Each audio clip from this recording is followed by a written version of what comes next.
right, so my presentation is on microservices architecture, which is a type of architecture where you break down large programs into smaller API pieces in order to make it easier to update. And so for my project formulation, I have, microservices are defined in chapter 6 within our textbook. And then within the infographic, I'll be mainly speaking as to how it's implemented within large companies, along with how it contains scalable and maintainable solutions. And you can see if I zoom in right there that I have kind of the basics of how a microservice would be implemented. So you have your DevOps and you have your clients on the other side. And then you have the clients interacting with the API gateway and the DevOps interacting with these services. Oh my gosh.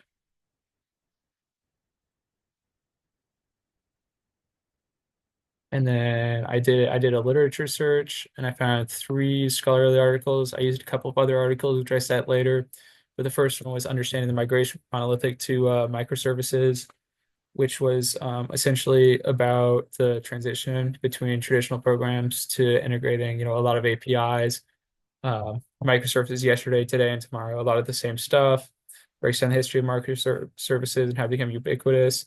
And then we have building microservices, designing fine-grained systems, which broke down the principles of microservices and how to implement them, which is kind of what I was going for right here.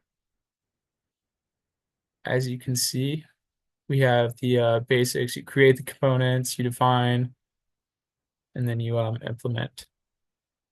For my critical analysis, microservices allow for the quick scaling and agility of code, which is especially helpful at large companies, which I'll go into more later.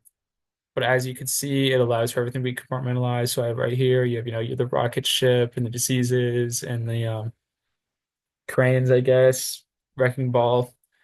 And they're all able to be adjusted separately in order to change the central product. And then for my evaluation, I talked about how microservices allow teams of developers to seamlessly work on different features.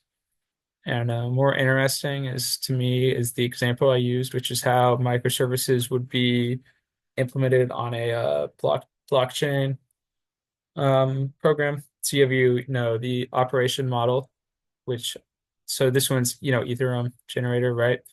You have your blockchain connection properties. So your operation model supplies the input, and then that communicates with the technology model, service model, and domain model.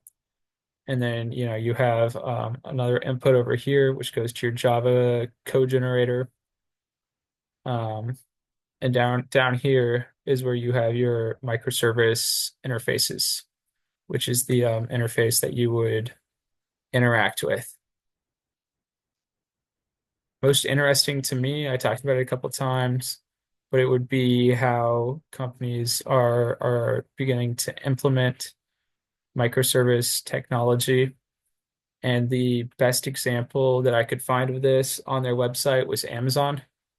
So this is actually Amazon's microservice, or at least what they publish for their shopping. So you have user interaction, and then you have Amazon APIs, and then it kind of goes into this tree of other APIs that it can interact with. So you have your Lambda function, your CloudWatch, logging and monitoring, EKS, air handling, which is a separate API. It has Ansible, I don't know how to say that, infrastructure processing, their VPCs, their configuration management, and their mic, yeah. And then for my sources, I mentioned the other one. I talked a lot about, different companies that would use microservices and getting to the end of my time. So thank you.